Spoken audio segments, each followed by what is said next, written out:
தேவர்களுக்கும் அசுரர்களுக்கும் ஒரு மிகப்பெரிய யுத்தம் நடக்குது. தேவர்களுக்கு தலைவனாய் இருப்பவன் இந்திரன். அசுரர்களுக்கு தலைவனாய் இருந்தவன் யாரு அப்படின்னா மகாபலி சக்கரவர்த்தி. இவர் யாருன்னா பிரகலாதனுடைய பேரன், அதாவது இரண்ய கசிபுடைய மகன் பிரகலாதன். பிரகலாதனுடைய மகன் விரோச்சனன். இந்த விரோச்சனுடைய மகன் தான் மகாபலி. அவர்தான் அசுரர்களுக்கு தலைவனா இருக்கிறாரு. இப்படி தேவர்களும் அசுரர்களும் பயங்கரமா சண்டை போட்டுக்கிறாங்க. ஒரு கட்டத்துல இந்திரனுடைய வஜ்ராயுதத்தால கொடூரமா தாக்கப்பட்டு அந்த இடத்திலேயே கீழே விழுந்து இறந்து போறாரு மகாபலி சக்கரவர்த்தி. என்னடா இது, சப்த சிரஞ்சீவிகள்ல ஒருத்தர்னு மகாபலியை சொல்லுவாங்க. அது மட்டுமில்ல, மகாபலி உயிரோட இருந்தாதான வாமன அவதாரமே. ஆனா நீ என்னடான்னா ஆரம்பத்திலேயே மகாபலி கொல்லப்பட்டார் அப்படின்னு சொல்றேன்னு நீங்க கேடலாம். ஆனா உண்மையிலேயே நடந்தது அதுதான். மகாபலி தாக்கப்பட்டு இறந்து போய் தரையில விழுந்து கிடக்குறான். ஆனா அது தெரியாம அசுரர்கள் தேவர்களை எதிர்த்து சண்டை போட்டுக்கிட்டே இருக்கிறாங்க. அப்ப அந்த இடத்துக்கு நாரத மகரிஷி வரார். அவர் வந்து, அடே அசுரர்களா, உங்க தலைவரே செத்து போயிட்டாருடா. அது தெரியாம ஆளே இல்லாத கடையில நீங்க யாருக்குடா டீ ஆத்திக்கிட்டே இருக்கீங்க அப்படிங்கிற மாதிரி இன்னும் எதுக்குடா சண்டை போட்டுட்டு இருக்கீங்க? உங்க ராஜாவே செத்து கிடக்கிறாருடா. முதல்ல முடிஞ்ச அவருக்கு உயிர் கொடுக்கிற வழிய பாருங்க அப்படின்னு சொன்னார். உடனே அசுரர்கள், ஐயா, அது எப்படிங்கயா இறந்து போனவருக்கு உயிர் கொடுக்க முடியும்னு கேட்க, அதுக்கு நாரதர், உங்க குரு மனசு வச்சா கண்டிப்பா முடியும். இன்னும் புரியலையா? உங்க அசுர குரு சுக்கராச்சாரியார் இருக்காருல்ல, இப்ப அவர் அஸ்தமனகிரி மலையில ஊடார்ந்து தியானம் பண்ணிட்டே இருக்காரு. அவருக்கு சஞ்சீவினி மந்திரம் அப்படின்னு ஒரு மந்திரம் தெரியும். அவர் நினைச்சா அந்த சஞ்சீவினி மந்திரத்தை பிரயோகம் பண்ணி இறந்து போனவங்க ராஜாவுக்கு உயிர் கொடுக்க முடியும். அதை விட்டுட்டு நீங்க என்னடான்னா இந்த கத்தி சண்டை போட்டுட்டு இருக்கீங்களே அப்படின்னு சொன்னார். நாரதர் ஒரு விஷயத்த சொன்னா, அது தேவர்களாக இருந்தாலும் சரி, அசுரர்களா இருந்தாலும் சரி, உடனே அதை நம்பி அவர் சொல்ற மாதிரியே செய்வாங்க. ஏன்னா அவர் திருலோக சஞ்சாரி, அவருக்கு அவ்வளவு செல்வாக்கு. இங்கேயும் அதான் நடந்துச்சு. அசுரர்கள் நாரதர் பேச்ச கேட்டு உடனேயே போற நிப்பாட்டி மகாபலியுடைய அந்த இறந்த சடலத்தை தூக்கிக்கிட்டு நேரா அஸ்தமனகிரி மலைக்கு போறாங்க. அங்க பார்த்தா சுக்கராச்சாரியார் பிறகு வம்சத்து ரிஷிகளோட சேர்ந்து தவம் செஞ்சுட்டு இருந்தாரு. நேரா அவருடைய கால் கீழே கொண்டு போய் மகாபலியுடைய சடலத்தை போடுறாங்க. சுக்கராச்சாரியார் பார்த்தாரு. அச்சச்சோ, மகாபலியா இறந்து போயிட்டான், என்ன ஆச்சு அப்படின்னு கேட்டாரு. ஏன்னா மகாபலி கிட்ட அசுர பண்புகள் பல இருக்கலாம், கர்வம் கூட இருக்கலாம். ஆனா அவன்கிட்ட குரு பக்தி நிறையவே இருந்துச்சு. ஐயோ, நம்ம கிட்ட ரொம்ப பக்தியா இருக்கிறவனாச்சே, இவனுக்கு என்னதான் ஆச்சு அப்படின்னு கேட்டாரு. அதுக்கு அசுரர்கள் இந்திரன் வஜ்ராயுதத்தால ஒரே ஒரு அடியை அடிச்சான் குருவே, சுருண்டு விழுந்து உயிர் போயிடுச்சுங்க ஐயா அப்படின்னு சொன்னாங்க. சுக்கராச்சாரியார் எழுந்தார். இந்த ஆச்சாரியன் அனுக்கிரகம் இருக்கும் போது உயிரே போனாலும் நான் உயிரையே மீட்டு தருவேன் அப்படின்னு சொல்லி அந்த சஞ்சீவினி மந்திரத்தை சுக்கராச்சாரியார் பிரயோகம் பண்ணார். வணக்கம் தோழர்களே, வணக்கம் தோழர்களே, நான் உங்கள் தமிழன் சக்தி. அடுத்த நொடி இறந்து கிடந்த மகாபலி மீண்டும் உயிர் பெற்று எழுந்து நடந்ததை எல்லாம் அறிந்து கொண்டான். ஏற்கனவே அவனுக்கு குரு பக்தி அதிகம். இப்போ தனக்கு குருதான் உயிரை கொடுத்தாரு அப்படின்னு தெரிய வந்ததும் அவனுக்கு இன்னும் குரு மேல உள்ள பக்தி அதிகமாச்சு. அதனால தன்னையும் மறந்து கண்ணீர் மல்க தன் குரு சுக்கராச்சாரியார மட்டும் இல்லாம அங்கிருந்து பிறகு வம்சத்து ரிஷிகளையும் சேர்த்து சிறந்த முறையில எல்லா உபச்சாரங்களும் பண்ணி எப்படி எல்லாம் ஆராதிக்கணுமோ அப்படியெல்லாம் அவங்களுக்கு பூஜை செய்தான் மகாபலி. குருவே, இந்த உயிர் எனக்கு நீங்க போட்ட பிச்சை, நான் உங்களுடைய அடிமை அப்படின்னு சொல்லி அவர் காலில் விழுந்தான் மகாபலி. அவ்வளவுதாங்க. சுக்கராச்சாரியார் ரொம்பவே அகம் குளிர்ந்து போனார். மகாபலி உன்னை அந்த இந்திரன் வஜ்ராயுதத்தால் அடிச்சு சுலபமா கொன்னுட்டான் இல்லையா? உன்னை யாராலையும் வீழ்த்த முடியாத ஆற்றலை உன் குரு நான் உனக்கு தரேன் அப்படின்னு சொல்லி விஸ்வஜித் அப்படின்னு சொல்லப்படக்கூடிய ஒரு மகா யாகம் செய்ய தொடங்கினார். அந்த விஸ்வஜித் யாகத்தை மட்டும் ஒருத்தன் பண்ணிட்டான் அப்படின்னா அதுக்கப்புறம் அவனை யாராலையும் ஜெயிக்கவே முடியாது. அப்பேற்பட்ட ஒரு யாகத்தை தான் சுக்கராச்சாரியார் மகாபலிக்காக செஞ்சு முடிக்கிறாரு. அதோட அவர் நிக்கல, அங்கேயே மகாபலிய ஊடார வச்சு நீதான் உலகத்துக்கும் ராஜா அப்படின்னு அவனுக்கு பட்டாபிஷேகம் பண்றாரு.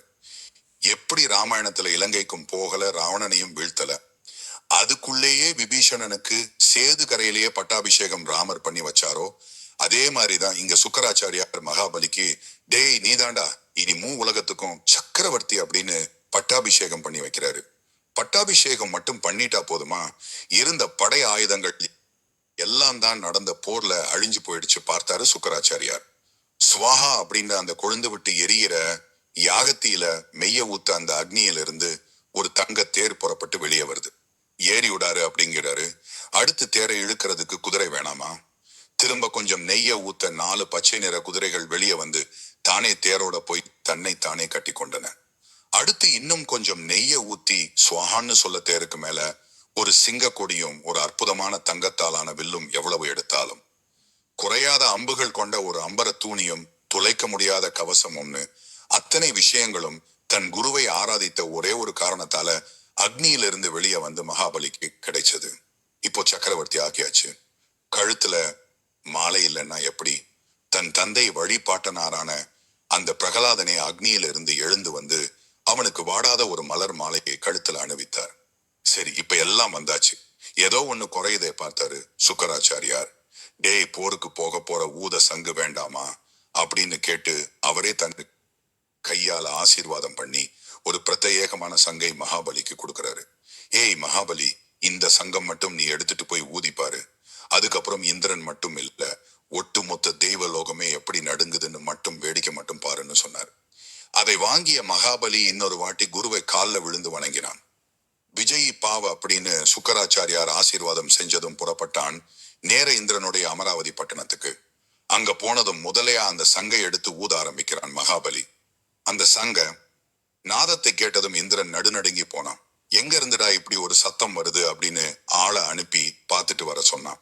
அவங்களும் பார்த்துட்டு ஓடி வந்து ஒரு மிகப்பெரிய சேனையோட மகாபலி வந்து நின்னுகிட்டு இருக்கிறான் அப்படின்னு சொல்றாங்க. இந்திரனுக்கு இப்போ தூக்கி வரி போட்டுச்சு. செத்து போனவன் எப்படி உயிரோட வந்தான்? என் வஜ்ராயுதத்தால கொல்லப்பட்டவன் உயிர் பிழைச்சதா? சரித்திரமே இல்லையே, இது எப்படி சாத்தியம்னு பதறி அடிச்சுக்கிட்டு ஓடி தேவகுரு பிரகஸ்பதி கிட்ட போய் விஷயத்த சொல்றான். பார்த்தாரு பிரகஸ்பதி, இந்திராணி அவனை வஜ்ராயுதத்தால அடிச்சு கொன்னது உண்மைதான், அவன் செத்து போனதும் உண்மைதான். ஆனா அவன் சிறந்த குரு பக்தி உள்ளவன்டா. அதனால அவனுடைய குரு சுக்கராச்சாரியார் அவனுக்கு உயிர் கொடுத்தாரு. அவன் அவனுடைய குருவை ஆராதிச்சான், அவருக்கு மரியாதை செஞ்சான். அவர் அவனுக்கு இவ்வளவு பலத்தையும் கொடுத்து இங்க அனுப்பி வச்சிருக்கிறாரு.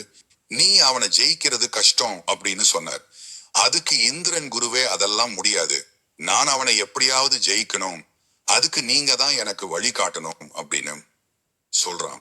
குரு பிரகஸ்பதி திரும்பவும் சொல்றாரு, டே இந்திரா, அதான் சொன்னேன்னு மகாபலி அவனுடைய குருவை ஆராதிச்சான், அவனுக்கு எல்லாம் கிடைச்சது, அதனால இங்க வந்திருக்கான். அதுக்கு இந்திரன், அது இருக்கட்டும் குருவே, நான் எப்படி அவனை ஜெயிக்கிறது அதை சொல்லுங்க. டேய், நான் திரும்பவும் சொல்றேன், நல்லா கவனிச்சுக்கோ. மகாபலி அவன் குருவை அவன் ஆராதிச்சான், அதனால அவனுக்கு எல்லாம் கிடைச்சது அப்படின்னு சொல்றாரு. ஆனா இந்திரன் ஒன்னும் புரியாம திரும்பவும் அதையே கேட யாரா இவன் சரியான டியூப்லைட் இருப்பான் போல மகாபலி அவனுடைய குருவை வணங்கி ஆராதிச்சான். அவர் அவனுக்கு அருள் புரிஞ்சார். அதே மாதிரி நீ என்ன வணங்கினா நான் உனக்கு அருள் புரிவேங்கிறது தான் அதோடைய உள்ளர்த்தம். அது புரியாம இந்திரன் திரும்ப திரும்ப கேட்க கடுப்பான பிரகஸ்பதி, நீ அதுக்கு சரிப்பட்டு வரமாட்ட, உன்னால அவனை ஜெயிக்கவே முடியாது, ஒழுங்கா ஓடி போய் ஒழிஞ்சுக்கோன்னு சொல்லி மறைஞ்சு போயிட்டாரு. வேற வழி தெரியாம இந்திரனும் தேவர்களும் அவங்க தாய் தந்தையர் வீட்டுல போய் ஒழிஞ்சுக்கிறாங்க. தேவர்களுடைய தாய் தந்தையா? ஆமாங்க, உங்களுக்கு தெரியுமான்னு தெரியல. தேவர்களுடைய தந்தை கஷப முனிவர், தாய் அதிதி தேவி. அவங்க வாழக்கூடிய ஆசிரமத்துக்கு வெளியே பொருட்களாகவும் மரங்களாகவும் பறவைகளாகவும் விலங்குகளாகவும் வடிவம் எடுத்து இப்படி ஓடி ஒளிஞ்சிருக்கோமே அப்படின்னு அவமானம் தாங்காம அவங்க பெற்றோருக்கு கூட அடையாளம் காட்டி கொள்ளாம மறைஞ்சு வாழ ஆரம்பிக்கிறாங்க. இன்னொரு பக்கம் அங்க அமராவதி வாசல்ல நின்னு மகாபலி சங்க ஊதிக்கிட்டே இருக்கிறான். ஆனா ஒரு பயலும் வெளியே வரல.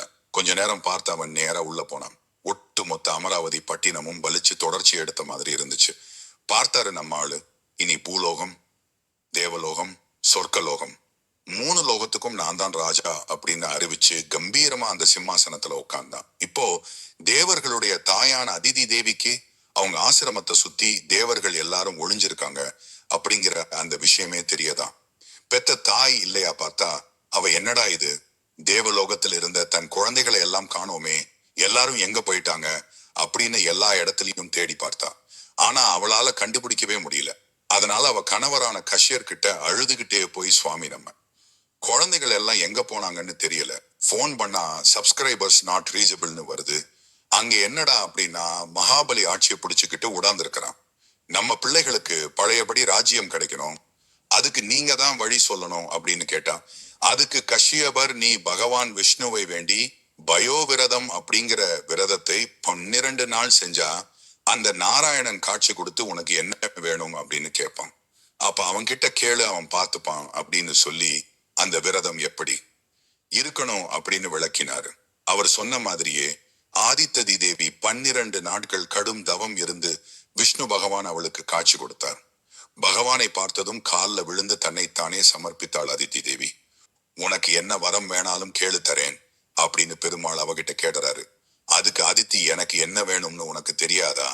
அந்த மகாபலியை நீ கொல்லணும். எத்தனையோ அசுரர்களை நீ அழிச்சிருக்கிற இரணிய கசிபுவை நீ வதம் செய்யலையா? அதே மாதிரி அந்த மகாபலியை அழிச்சு தேவர்களுக்கு ராஜ்யத்தை நீதான் மீட்டு தரணும் அப்படின்னு கேட்டாள். அதுக்கு விஷ்ணு, என்னால அவனை கொல்ல முடியாது அப்படின்னு சொன்னார். அதிர்ச்சியான அதித்தி ஏன் அப்படின்னு கேட்க, அவனுக்கு அவனுடைய உண்மையான குரு பக்தியால அவனுடைய குருவோடைய அனுக்கிரகம் முழுமையா இருக்கு. எவன் ஒருவனுக்கு குருவின் அனுக்கிரகம் பரிபூரணமா இருக்கோ அவனை அந்த கடவுளாலேயே கொல்ல முடியாது அப்படின்னு சொன்னார் விஷ்ணு பகவான். இந்த இடத்துல குரு அப்படிங்கிறவரு எவ்வளவு முக்கியமானவர் அப்படின்னு பகவான் விஷ்ணு தன் வாயால சொல்லக்கூடிய ஒரு அற்புதமான ஒரு நிகழ்வை நாம இங்க பார்க்கலாம். பார்த்தா, ஆதித்தி பெருமானே, நான் உன்னையே நம்பி 12 நாள் விரதம் இருந்துட்டேன். உன்னை நினைச்சு ஒருத்தர் வேண்டினா அந்த வேண்டுதல் கண்டிப்பா என்னைக்கும் வீண் போகாது. அதனால உன்னால என்ன பண்ண முடியுமோ அதை மட்டும் நீ செஞ்சாலே போதும். எல்லாருக்கும் நன்மை கிடைக்கணும் அப்படின்னு சொன்னா நீ ரொம்ப கெட்டிக்காரிதான். என்னால அவனை கொல்ல முடியாது அப்படின்னு மட்டும்தான் சொன்னேன். ஆனா அவன் கிட்ட இருந்து ராஜ்யத்தை வாங்கி தர முடியாது அப்படின்னு நான் சொல்லல. நீ இருந்த விரதம் கண்டிப்பா வீண் போகாது. என்னைக்கும் அடுத்தவனை கொல்லணும், அடுத்தவன் நாசமா போகணும் அப்படின்னு நினைச்சு இறைவனை வேண்டக்கூடாது. நான் நல்லா இருக்கணும், என் பிள்ளைங்க நல்லா இருக்கணும் அப்படின்னு தாராளமா வேண்டிக்கலாம். அப்படித்தான் நான் இப்போ உன் வேண்டுதலை பாக்குறேன். அதனால நானே உனக்கு மகனா பிறக்கிறேன். ஆனா அதுக்கு ஒரே ஒரு நிபந்தனை, நான் உனக்கு மகனா பிறக்க போறேங்கிற விஷயத்த நீ வேற யாருக்கும் சொல்லக்கூடாது. ஏன்னா ரகசியம்ங்கிறது என்னைக்கும் ரகசியமா தான் இருக்கணும். அப்பதான் அதனுடைய பலன் பரிபூரணமா கிடைக்கும் அப்படின்னு சொல்லி மறைந்தார். அதன்படி ஆதித்தியும் நடக்காவ கருவில் பகவான் விஷ்ணு தோன்றினார். அதுக்கப்புறம் 5 மாசம் தான் கர்ப்பவாசம். ராம அவதாரத்துல 12 மாசம் கர்ப்பவாசம். கிருஷ்ண அவதாரத்துல 8 மாசம் கர்ப்பவாசம். ஆனா இந்த வாமன அவதாரத்துல வெறும் 5 மாசத்திலேயே குழந்தையா பிறக்கிறாரு. அதுவும் எப்படிங்கிறீங்க? சதுர்புஜ ரூபத்துல, அதாவது 4 கரங்களோட ஆயுதங்களை ஏந்தி மஞ்சள் பட்டாடை உடுத்தியே பிறக்கிறாரு. தாமரை கண்கள், காதில் மீன் வடிவத்தில் பெரிய தோடுகள். அந்த தோடுகளின் பிரதிபலிப்பு அவர் முகத்துல வீசியது. அவர் மார்பில ஸ்திரீயுசம் என்ற மறு, அதுல மகாலட்சுமி அமர்ந்திருக்க. கைகள்ல வளையல், தலையில கிரீடம், இடுப்புல காஞ்சி ஒட்டியானம், திருவடிகள்ல நூப்பர சிலம்பு அப்படிங்கிற திவ்ய ஆபரணங்களோடயே பிறந்தாரு. இங்க ஒரு விஷயம் நாம கவனிக்கணும். வாமனமூர்த்தி அவதரிக்கும் போது உள்ள பிரம்மச்சாரி வாமனனாக பிறக்கல. கிருஷ்ண அவதாரம் மாதிரியே 4 கைகள், சங்கு சக்கரத்தோட அந்த நாராயணனாகவே தோன்றினார். அவருடைய கழுத்துல கௌஸ்துப மணி அணிந்திருந்தார். அதிலிருந்து பிரகாசமான ஒளி புறப்பட்டு வந்து கஷ்யபர் அதித்தியின் ஆசிரமம் முழுக்க நிரம்பியது. அத்தோட அந்த வெளிச்சம் நிக்கல, ஆசிரமத்துடைய வெளிப்புறத்திலையும் அந்த ஒளி முழுமையா பரவியது. இப்போ வெளியில புல் பூண்டு செடிகளா மாறி இருந்த தேவர்கள் அந்த ஒளியை பார்த்ததும் பெருமாளை அவதாரம் எடுத்தாச்சு அப்படின்னு புரிஞ்சுக்கிட்டு அத்தனை தேவர்களும் சுயரோபம் எடுத்து ஆசிரமத்துக்குள்ள ஓடி வராங்க. அவங்க எல்லாரும் பெருமாளை பார்த்ததும் அடிபணிஞ்சு வணங்குறாங்க. அவங்க வணங்கினதும் இப்பதான் 4 கை சங்கு சக்கரத்தோட இருந்த நாராயணன் 2 அடி உயரம் கொண்ட ஒரு பிரம்மச்சாரி வாமன வடிவத்துக்கு மாறினார். வாமனன் அப்படின்னா குள்ளமானவர் அப்படின்னு அர்த்தம். இப்படி வாமனர் அவதாரம் எடுத்ததுமே அங்க இருந்த ரிஷிகள் ஜாதகர்மா அப்படிங்கிற முக்கியமான சடங்கை அவருக்கு செஞ்சு வைக்கிறாங்க. அதை செஞ்சுட்டு கசியவர் கிட்ட இப்போ கேடுறாங்க. உபநயனமும் இப்பவே செஞ்சு முடிச்சிடலாமா அப்படின்னு கேக்குறாங்க. உபநயனம் அப்படின்னா பூநூல் அணிவிக்கும் சடங்கு. பொதுவா பிராமணர்கள் குழந்தைக்கு 7 வயசானதும் உபநயம் செஞ்சு பூநூல் அணிவிப்பாங்க. ஆனா அந்த 7 அப்படிங்கிறது பின்னால வரையறுக்கப்பட்ட ஒரு வயசு தானே தவிர, சாஸ்திரங்களின்படி எப்போ ஒரு குழந்தையால ஒரு மந்திரத்தை பிழை இல்லாம சொல்ல முடியுதோ அப்பவே அதுக்கு உபநயனம் செஞ்சு பூநூல் அனுபவிக்கலாம். அதன்படி பார்த்தாங்க இந்த ரிஷிகள். பெருமாளுக்கு தெரியாத மந்திரங்களா? அவர்கிட்ட இருந்ததானே பிரம்மாவே வேதம் கத்துக்கிட்டாரு. அப்படி இருக்க ஏன் தாமதிக்கணும்? பிறந்த அன்னைக்கு அப்பவே உபநயனமும் செஞ்சு அப்பவே வாமனருக்கு பூநூல் அணிவிக்கப்பட்டது. அதுவும் தேவகுரு பிரகஸ்பதி வந்து அவர் கையால வாமனருக்கு பூநூல் சமர்ப்பித்தார். அடுத்து என்னையெல்லாம் நடக்குது அப்படின்னு பாருங்க. வாமனருக்கு கைங்கரியம் பண்ணணும் அப்படிங்கிற எல்லா தேவர்களுக்குமே ஆசை. அதனால அவங்க எல்லாருமே வரிசையில நிக்கிறாங்க. முதல்ல சூரிய பகவான் இறங்கி வந்து வாமனமூர்த்திக்கு காயத்ரி மந்திரம் உபதேசம் பண்ணார். பிராமணன்னா இடுப்புல மூஞ்ச புல் அணிஞ்சிருக்கணும். அதுக்கு மேகலை அப்படின்னு பேரு. தந்தை கசியபர் வந்து அந்த மேகலையை அணிவித்தார். அடுத்து பூமாதேவி வந்து ஒரு மாந்தோலை சமர்ப்பித்தாள். இந்த மாந்தோல் எதுக்கு அப்படிங்கிறதுக்கு ஒரு சுவாரஸ்யமான காரணம் உண்டு. பெருமாள் வைகுண்டத்திலிருந்து வாமன அவதாரம் எடுக்க கிளம்பி போகும்போது லட்சுமி தேவி கிட்ட சொன்னாராம், தேவி நீ கொஞ்ச நேரம் என் மார்பில இருந்து இறங்கிடு, ஏன்னா நான் பிரம்மச்சரிய அவதாரம் எடுக்க போறேன் அப்படின்னு சொன்னாராம். ஆனா லட்சுமி தேவி அதெல்லாம் முடியாது, ஒரு நொடி கூட நான் உங்களை விட்டு அகலவே மாட்டேன் அப்படின்னு திட்டவட்டமா சொல்லிடுறான்.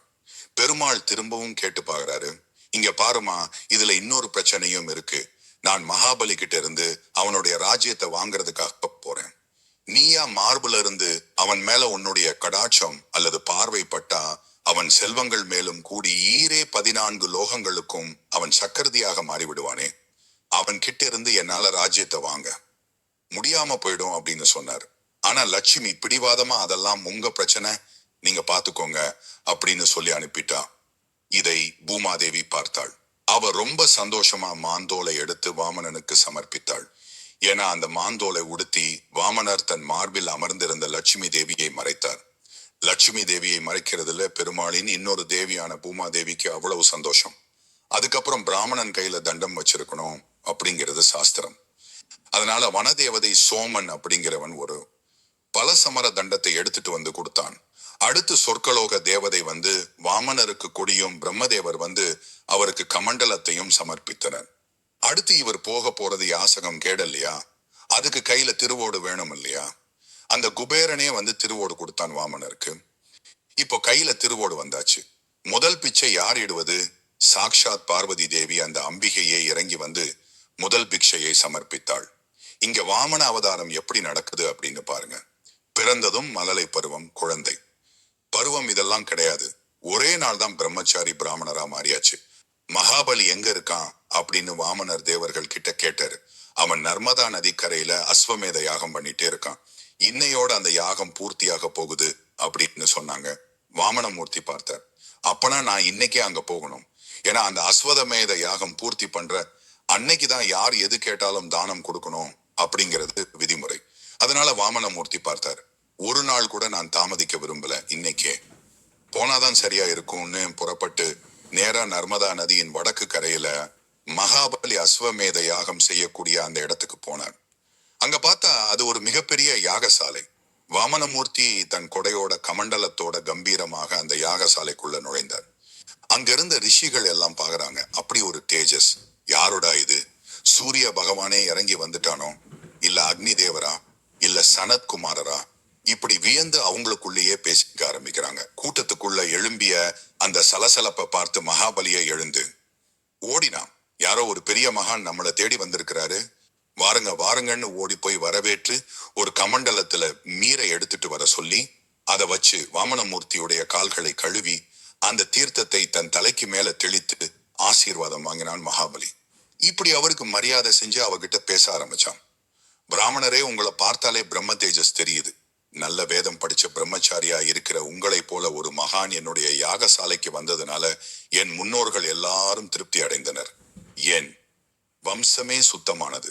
இந்த யாகம் இப்போதே முழுமை அடைந்தது. அதனால உங்களுக்கு என்ன வேணுமோ கேளுங்க. பசுமாடுகள் வேணுமா, தங்கம் வேணுமா, இருக்க நாடு வீடு வேணுமா, வாழ்நாள் முழுவதும் உணவு தண்ணீர் வேணுமா, இல்லைன்னா உங்களுக்கு கல்யாணம் பண்ணி வைக்கணுமா? என் செலவுல நானே ஒரு நல்ல பொண்ணா பார்த்து ரொம்ப பிரம்மாண்டமா கல்யாணம் பண்ணி வைக்கிறேன். குதிரைகள் யானைகள் வேணுமா? உடனே ஏற்பாடு செய்றேன்.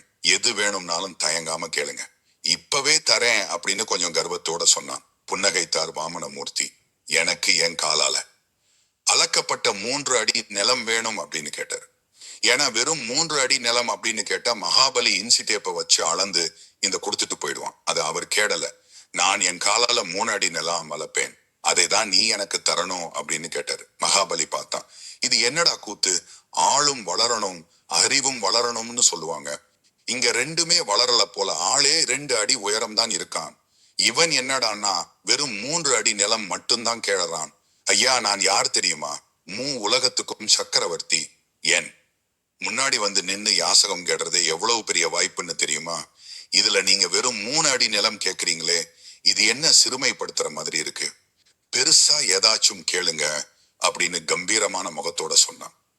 வாமனமூர்த்தி மனசுக்குள்ள சிரித்தார். டேய், உன்னுடைய இந்த மாருத்த அகங்காரத்தை அழிக்கதாண்டா நான் பிறந்தே வந்திருக்கிறேன் அப்படின்னு மனசுக்குள்ள நினைச்சுக்கிட்டு, மகாபலி நான் வெறும் 2 அடி உயரம்தான், எனக்கு 3 அடி நிலம் போதும், மூடிக்கு திருப்தி அடையாதவன் இந்த உலகத்தையே கொடுத்தாலும் திருப்தி அடைய மாட்டான், அதனால எனக்கு அதுவே போதும் அப்படின்னு சொன்னாரு. வேற வழி இல்லாம மகாபலி அதுக்கு ஒத்துக்கிட்டு தன் மனைவி விந்தியாவளிய கூப்பிட, அவ ஒரு கிண்டியில தீர்த்தத்தை எடுத்துட்டு வந்து மகாபலி கிட்ட கொடுத்தான். மகாபலி அதை கையில வாங்கி தார வறுத்து கொடுக்க, அந்த கிண்டிய கவிழ்கவும் நிறுத்துங்கள் அப்படின்னு ஒரு சத்தம். யாருன்னு பார்த்தா சுக்கராச்சாரியார். மகாபலி வந்திருக்கிறவன் நாராயணன், தேவர்களுக்கு உலகத்தையும் மீட்டு தர இப்படி வாமனராக அவதாரம் எடுத்து வந்திருக்கிறான். இவனுக்கு நீ தானம் கொடுக்காதவன். ஆச்சாரியன் நான் சொல்றேன் கேளு அப்படின்னு எச்சரித்தார். அதுக்கு மகாபலி, குருவே, ஆனா நான் இவருக்கு தானம் கொடுக்கிறேன் அப்படின்ற வாக்கு கொடுத்துட்டேன், நான் கொடுத்த வாக்க மீற மாட்டேன் அப்படின்னு சொல்றான். அதுக்கு சுக்கராச்சாரியார், டேய் மகாபலி, 5 இடத்துல பொய் சொல்லலாம்டா, கொடுத்த வாக்கு கூட மீறலாம்டா அப்படின்னு சாஸ்திரம் சொல்லுது. கணவன் மனைவி ஏகாந்தமா பேசிக்கும் போது, உதாரணத்துக்கு கணவன் மனைவி கிட்ட உன்னை விட அழகு யாரும் இல்ல அப்படின்னு பொய் சொல்லலாம். அடுத்து ஒரு திருமணம் நடக்கும் போது பொய் சொல்லலாம். அடுத்து ஒருத்தன் தன் செல்வத்தை எல்லாம் இழந்துட்டு நடு தெருவுக்கு வரப்போறான் அப்படின்னா அவன் தப்பிச்சுக்க பொய் சொல்லலாம். அடுத்து தன் உயிர் பிரியும் தருவாயில உயிரை காப்பாத்திக்க ஒருத்தன் பொய் சொல்லலாம். கடைசியா இன்னொரு உயிர் ஆபத்துல இருக்கும்போது அந்த உயிரை காப்பாத்துறதுக்காகவும் பொய் சொல்லலாம் அப்படின்னு சாஸ்திரங்கள் சொல்லுது. அதனால நீ இப்ப என்கிட்ட ஒண்ணுமே இல்ல, தானம் தர முடியாது அப்படின்னு சொல்லிடு அப்படின்னு குரு சுக்கராச்சாரியார் சொன்னார். ஆனா மகாபலி இப்பதான் குருக்கே கிளாஸ் எடுக்க ஆரம்பிக்கிறான். குருவே, நீங்க என் குரு, எனக்கு நல்லது கெட்டதுன்னு சொல்லி தர வேண்டியது உங்க கடமை, ஆனா பொய் சொல்றது மகா பாவம். அப்படி இருக்கும்போது என்ன நீங்களே அந்த பாவத்தை செய்ய சொல்றீங்களே அப்படின்னு குருவையே திருப்பி கேடுறான். இங்க ஒரு விஷயம் நாம கவனிக்கணும். எந்த குருவை மகாபலி மதிச்சதுனால அவனுக்கு எல்லா விஷயங்களும் கிடைச்சதோ, இப்போ அதே குருவுடைய வார்த்தைகளை மதிக்காததுனால அவ அடைஞ்ச எல்லா விஷயத்தையும் எப்படி இழக்க போறான் அப்படிங்கறத மட்டும் நல்லா பாருங்க. இதுக்கு இன்னொரு எடுத்துக்காட்டா ராமாயணத்துல விஸ்வாமித்திரர். ராமர் கிட்ட தாடகை ஒரு பெண் இருந்தாலும் நீ ஏன் அவளை வதம் செய்யணும் அப்படின்னு விஸ்வாமித்திரர் பல பக்கங்களுக்கு டயலாக் பேசி ராமருக்கு பல சாஸ்திர உதாரணங்களை சொல்லி கிளாஸ் எடுத்தாரு. ஆனா அதையெல்லாம் பொறுமையா கேட்ட ராமர், குருவே, நீங்க என்னுடைய குரு, நீங்க கொல்லுன்னு சொன்னா நான் கொல்ல போனேன், நீங்க எதுக்கு இவ்வளவு பக்கமா எனக்கு கிளாஸ் எல்லாம் எடுத்து சிரமப்படுறீங்க அப்படின்னு கேட்டாராம். இது எந்த அளவுக்கு நாம குருவுடைய வார்த்தைக்கு முக்கியத்துவம் கொடுக்கணும் அப்படின்னு காட்டுது. தன் பேச்ச கேட்காத மகாபலி மேல குரு சுக்கராச்சாரியருக்கு மிகப்பெரிய கோபம் வருது. ஏண்டா, நான் உன் குரு சொல்றேன், அதை கேட்காம நீ எனக்கே சாஸ்திரம் சொல்லி தரியா? உனக்காக யாகம் பண்ணி உன்னை இந்த நிலைமையில உட்கார வச்ச குருவே நான் தாண்டா, அதை நீ எப்ப மறந்தையோ உன் செல்வத்தை எல்லாம் நீ இழப்பாய் அப்படின்னு சாபம் கொடுக்கிறாரு. அடுத்த நொடி வாமனமூர்த்தி புன்னகைத்தார். ஆமாங்க, இந்த ஒரு நிகழ்வு, இந்த ஒரு சாபத்துக்காக தான் அவர் அவ்வளவு நேரம் பொறுமையா காத்துக்கிட்டே இருந்தாரு. இந்த இடத்துல நீங்க ஒரு முக்கியமான விஷயத்த கவனிக்க தவறி இருப்பீங்க. வாமன் மூர்த்தி யாகசாலைக்குள்ள நுழைஞ்சதும் கூடியிருந்த அத்தனை பேரும் யாரு இவர், சூரிய தேவனா அக்னி தேவனான்னு யோசிச்சாங்களே தவிர ஒருத்தர் கூட அவர் விஷ்ணு பகவான் அப்படின்னு கண்டுபிடிக்கவே இல்லை. அப்படி இருக்கும்போது எப்படி குரு சுக்கராச்சாரியார் மட்டும் கண்டுபிடிச்சாரு? நீங்க யோசிச்சு பாத்தீங்களா? இதெல்லாம் பெருமாளுடைய மாஸ்டர் பிளான் தான். வாமனமூர்த்தியா உள்ள வந்ததும் சுக்கராச்சாரியார் பார்க்கும் போது மட்டும் அவர் போட்டிருந்த மான் தோலை விளக்கி தன் மார்பில் இருக்கும் லட்சுமி தேவியை காட்டி, நான் தானா நாராயணன், வந்திருக்கேன் அப்படின்னு சொல்லாமல் சொன்னாரு வாமனமூர்த்தி. அதனாலதான் சுக்கராச்சாரியரால மட்டும் வாமனரை அடையாளம் காண முடிஞ்சது, மகாபலியை எச்சரிக்கை செய்யவும் முடிஞ்சது. கடைசியா மகாபலிக்கு சாபமும் கிடைச்சது. இப்போ மகாபலி தன் குருவின் சாபத்தை கூட நினைச்சு கவலைப்படாம கிண்டியை கவிழ்த்து வாமனமூர்த்தியுடைய கையில தீர்த்தத்தை கொட்டினார்.